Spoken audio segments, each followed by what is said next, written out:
Well, hello, everyone. Welcome to the Austin Friends of Traditional Music Online.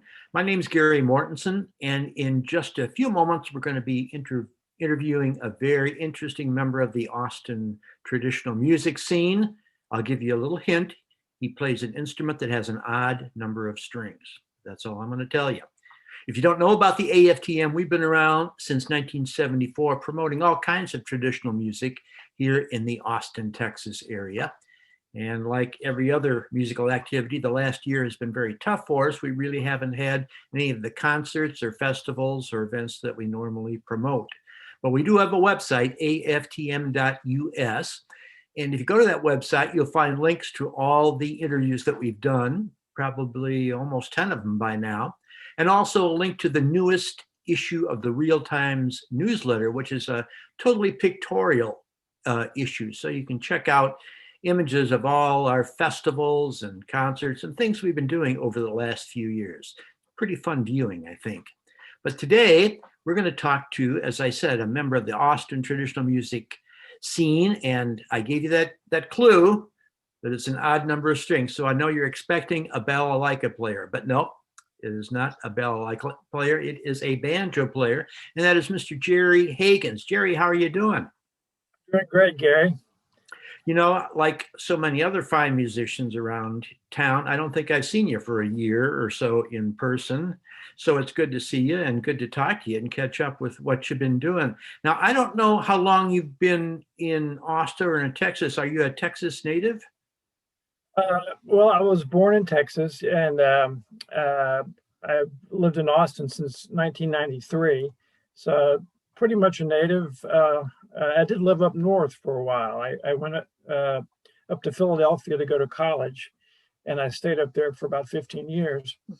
And I guess moved back in 1993 to go to grad school here in Austin.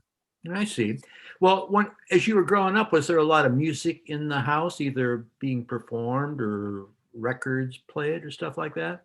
No, I don't come from a musical family. I listened to the radio. You know, when I was starting in junior high school, I found out about AM radio, and I listened to all the top hits of the time. But as we were chatting a few minutes ago, I began to notice the banjo occasionally. You know, Neil Young had a banjo in some cuts. Buffalo Springfield had a tune with clawhammer banjo in it. The Eagles had a banjo. So it was kind of in the back of my mind that I really liked the sound of the banjo. But it was when dueling banjos came out, and it was a hit on the AM radio. I was just really thrilled by the sound of the instrument. It's a very unusual sound. And so for my 17th birthday, I asked my mom to get me a banjo, and we found one in a music store in Arlington. I bought it from Mr. Oral Griffith of the Arlington Music Store, and started taking lessons from him. And I was hooked, and I'm still hooked. Yeah, I understand. Crazy. It's just crazy. Yeah. When you initially started, were you playing in a clawhammer style or a three-finger style or a little of both, or how did that go? I didn't know about any styles. I didn't know anything about the banjo at all. In fact, if Mr. Griffith had a tenor banjo, I'd probably be playing that. You know, I didn't even know what I was getting. And Mr. Griffith was a wonderful teacher, but he wasn't a banjo player. He was just a musician who could make music from instruments. So he had a little sort of guitar approach to the banjo. So I didn't know anything about Earl Scruggs or clawhammer or anything, but Mr. Griffith knew these old songs. He would teach me a Carter family song or an old folk song, and just kind of picking out the melody. And I guess on my own, I went out and, you know, researched it as best I could, you know, back before the internet, you know, trying to figure out what other banjo players did. and I got a Flatt and Scruggs record, and I got a Pete Seeger record, and I slowly began to educate myself about different styles, and eventually I came upon clawhammer, and then I was seriously hooked on old time banjo. Uh-huh. Did you pursue the Three-Finger Scruggs style at all, or was it I clawhammer from the beginning? No, I really loved the Scruggs style banjo, and I did uh, try to learn that also. And I I guess I know the basics of it. You know, I can't play it real fast, but I do love the sound of it. Um, uh, so I guess it depends on the song. You know, when I'm playing with folks these days, if if it's a vocal, you know, and I'm just kind of supporting a singer, sometimes I will use some, bluegrass rolls in the background and things like that. A waltz, easier to play with the finger picking than it is with clawhammer. Um, but Clawhammer is such a fascinating approach to the banjo. There's a lot of ways to do it, and it's a very beautiful sound, and that's what I keep coming back to. Well, I can understand that. So is it true then that when you went off to college up north, the banjo went with you for those years up there? Absolutely.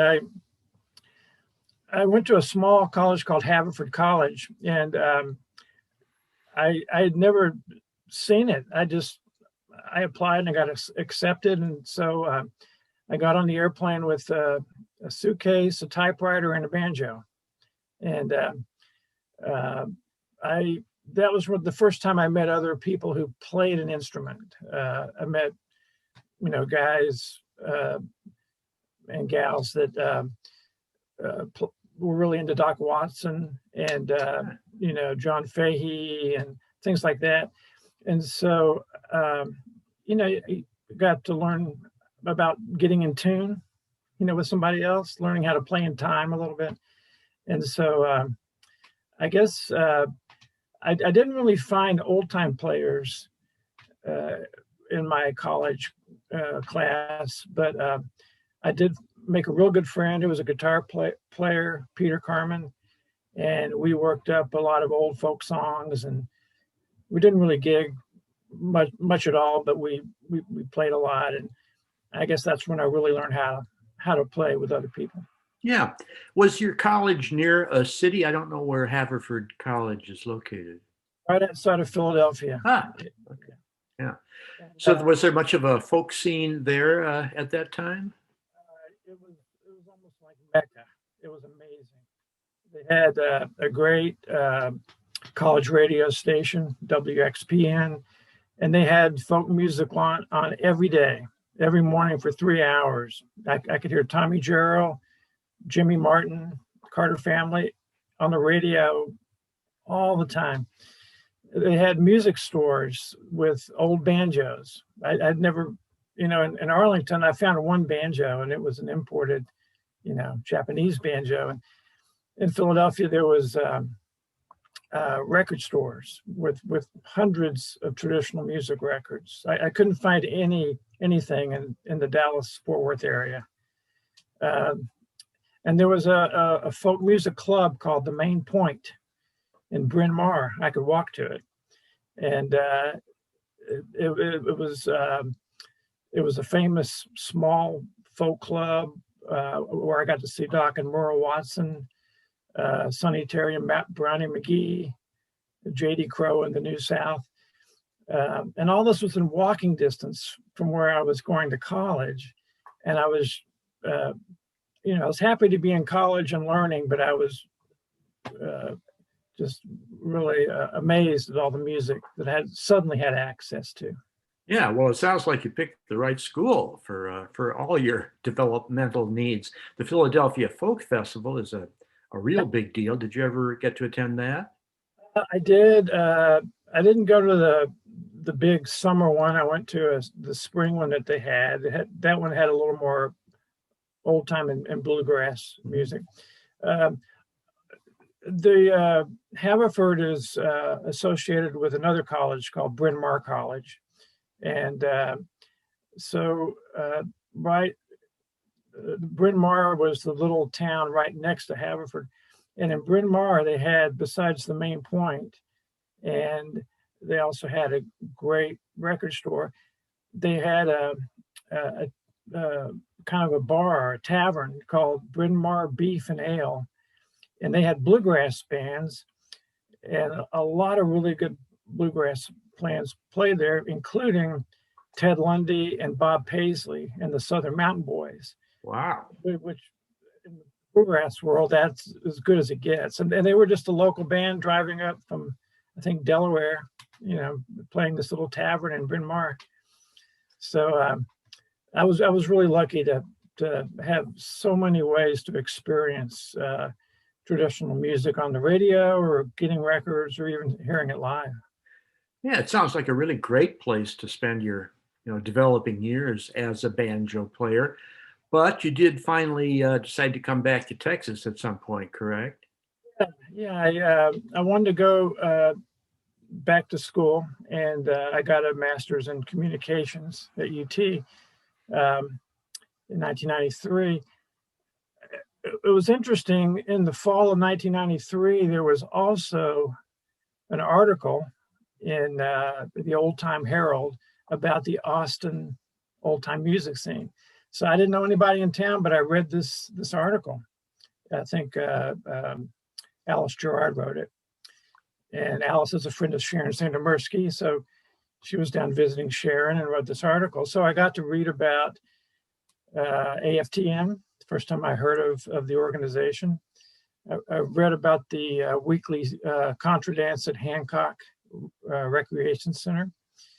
And I also read about a guy named Doc Hamilton, who's mentioned in the article. It turns out Doc worked at UT. He was in the production side of the School of Radio, TV, Film. And so that's the department I was in. And one day I was getting on the elevator and I saw a picture in a display case. And Doc Hamilton was the employee of the quarter, and they had his picture. Excellent. And so I said, I wonder if that's the same Doc Hamilton in this music article.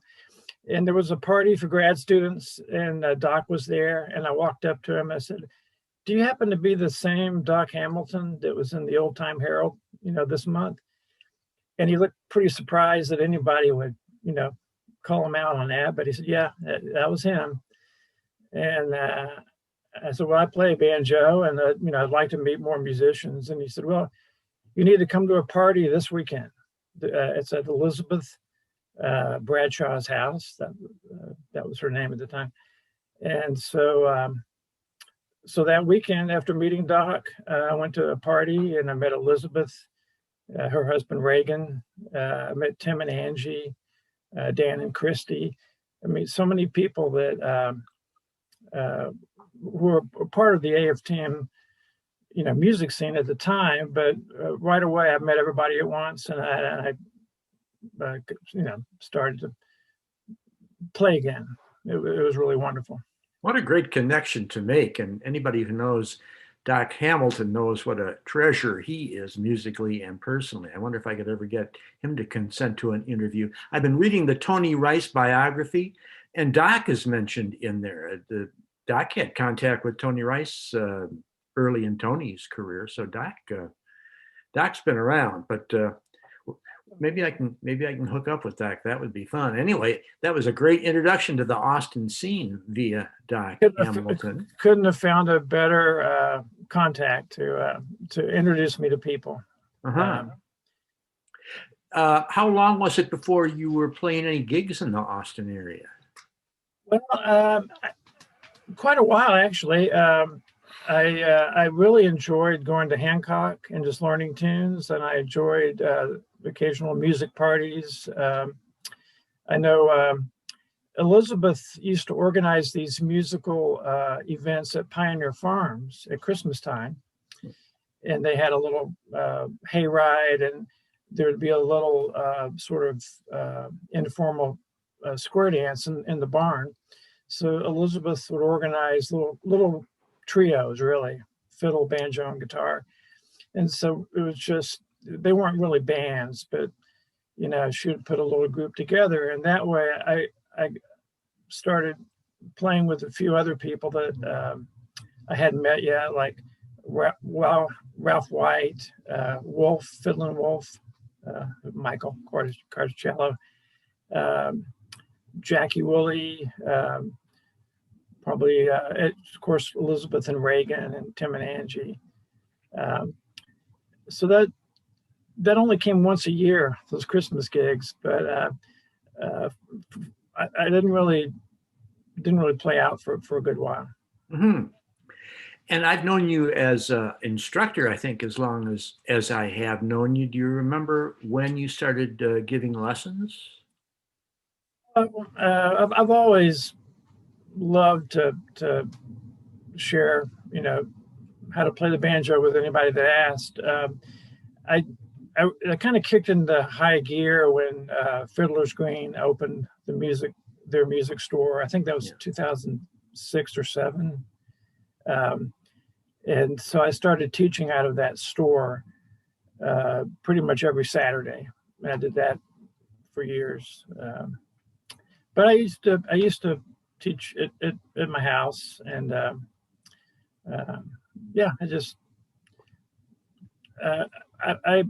I often feel great gratitude to Mr. Oral Griffith, who taught me not just teaching me songs, but he taught me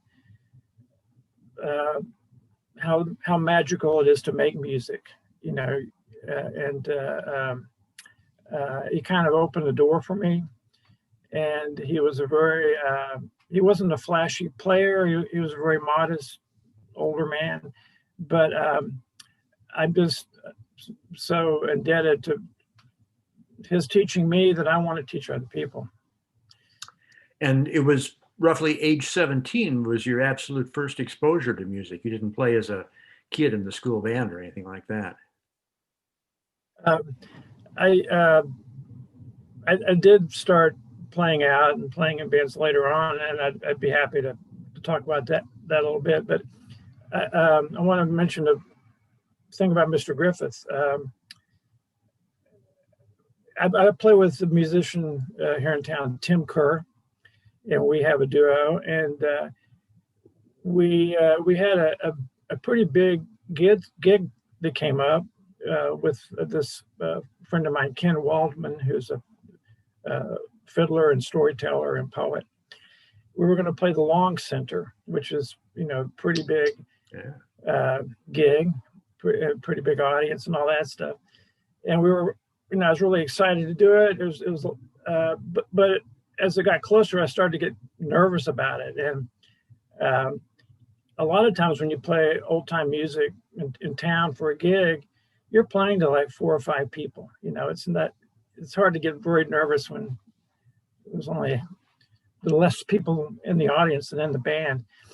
But anyway, I was getting kind of nervous about this Long Center gig, and Tim and I were going to put up a little announcement on one of the social media sites. And so we were going to record a tune, and I had to start an account, and I needed a password for this account. And I said, I guess I could use my regular password, but Tim said, why don't you use "Thanks, Mr. Griffith" as my password? And so that's a great idea. So that was my password to get into this social media thing. And then the morning of the gig, as I was getting nervous, I woke up and I, couldn't really eat anything, and I was thinking about it, and suddenly I had the thought, "Thanks, Mr. Griffith." And after that, I was completely calm for the rest of the day. Had a great show. Didn't think twice about anything but having fun, sharing the music with Tim and the audience. And it was going back to this guy in Arlington, Texas, that turned me onto the banjo. Yeah, a great teacher can just have such a long-lasting effect. It sounds like you worked with the right gentleman at that time. I was wondering, what effect, if any, do you think your teaching work has on your own playing? Is there any kind of interplay between the two? That's a great question, Gary. Um, I might have to think about that and call you next week and Zoom with you and answer it. Um, I know the longer I play, the simpler I play, and when you're trying to teach somebody a tune or a technique and they're new to it, you have to keep things very simple. So maybe that simplicity is something that useful in a lesson and also useful in making music, I think. Yeah. Um, in this day and age, are you doing lessons online? Yes, I am. Yeah. Yeah. It kind of comes and goes, but I do have one steady student who is really picked up the banjo right away as a young kid. I think he's 14 or 15 years old. Zephyr, and he's a great fiddler already, but he's really gotten into the banjo. So we get together pretty much every week and trying to teach him what I know. Actually, he knows everything I know at this point. I'm just teaching him tunes. Uh-huh. And I just recently found out about your very good-looking website, which is Jerry Hagins Music. Is that right? Jerry Hagins Banjo. JerryHaginsBanjo.com. Beth Chrisman, my girlfriend, helped me put that together.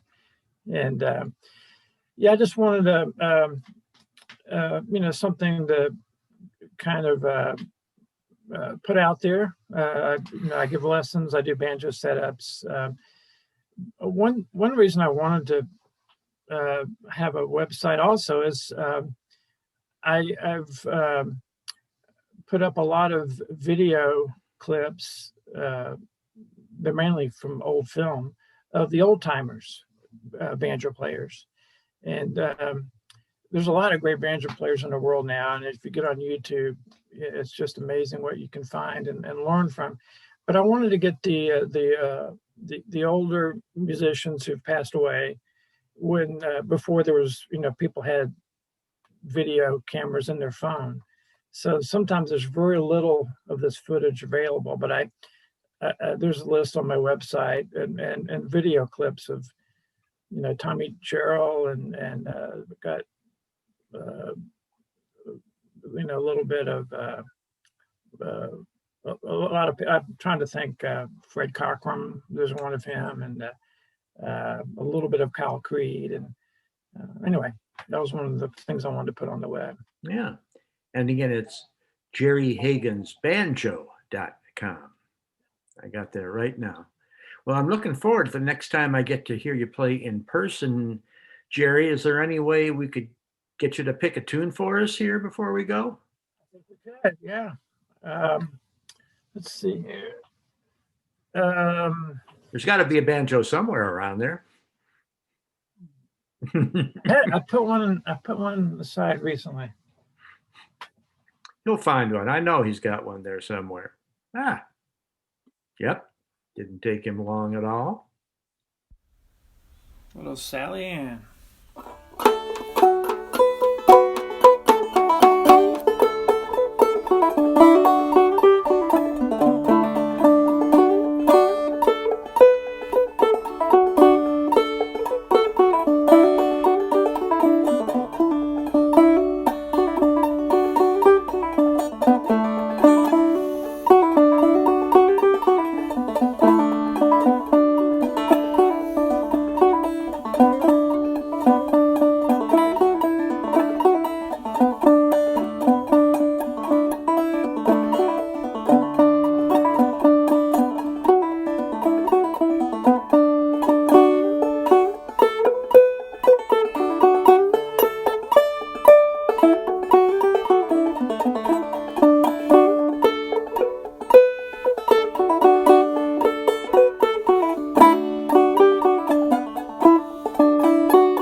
Sally Ann.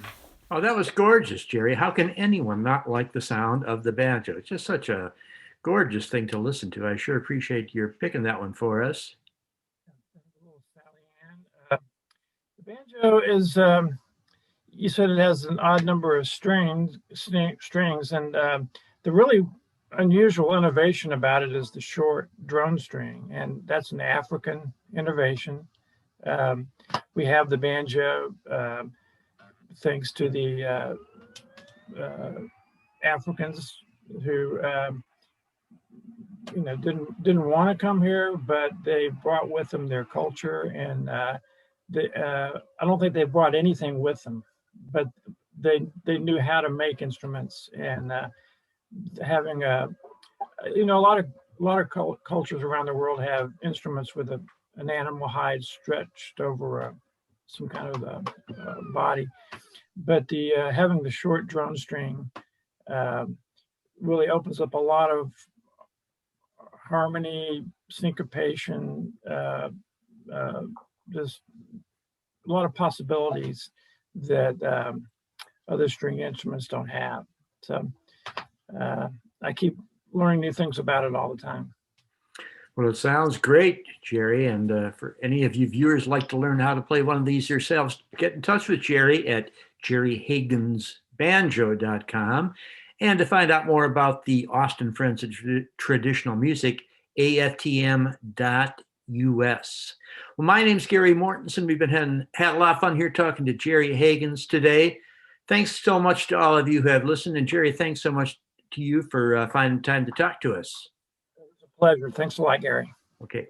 And we'll see you again soon with another AFTM online presentation. Thanks for watching.